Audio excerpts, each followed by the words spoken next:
Завтра, 17 мая, будет годовщина приговора моего мужа, Григорьева Сергея Борисовича. Его лишили свободы на 6 лет по статье мошенничества.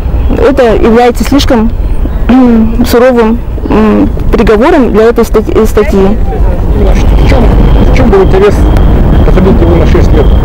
Кто это вообще? Почему такой суровый срок установили? Ну, я думаю, что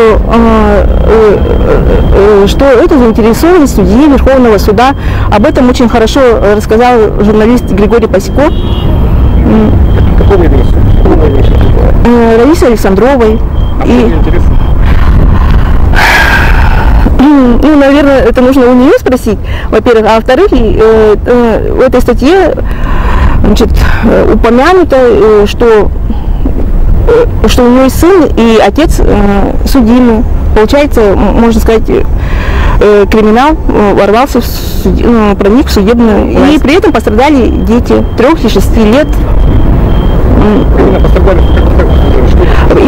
К ним применяли пытки. Им, значит, трехлетнему ребенку во время предварительного следствия не давали пить, держали в течение многих часов, не пускали даже в туалет и так далее. А моего ребенка 6-летнего,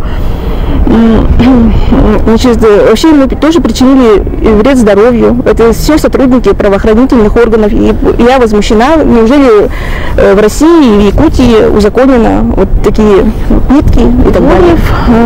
Имел сделку с мужем Александровой, судьи Верховного суда, и хотел купить квартиру в его строительной фирме. Но эту квартиру продали еще другим людям. Получается, тоже как мошенническая сделка. А Григорьеву не вернули денег. И он хотел вернуть деньги, не подозревая о том, что имеется какая-то связь между этой строительной фирмой и судом. Вот. И в конце концов он не получил ни денег, ни квартиры. И вот реально срок получил за это. За то, что он попытался вернуть свои деньги, свои права отстоять. Ваши действия дальнейшие, вы думаете, что президент может повлиять на эту ситуацию?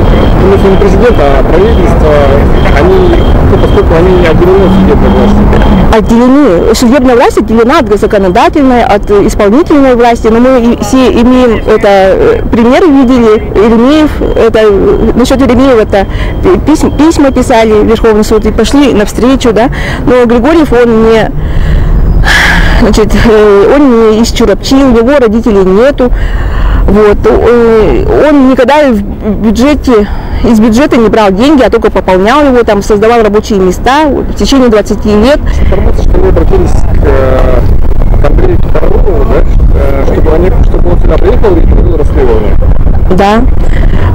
Он согласен, пока идут переговоры. Приехать сюда и сделать материал именно о нарушениях прав людей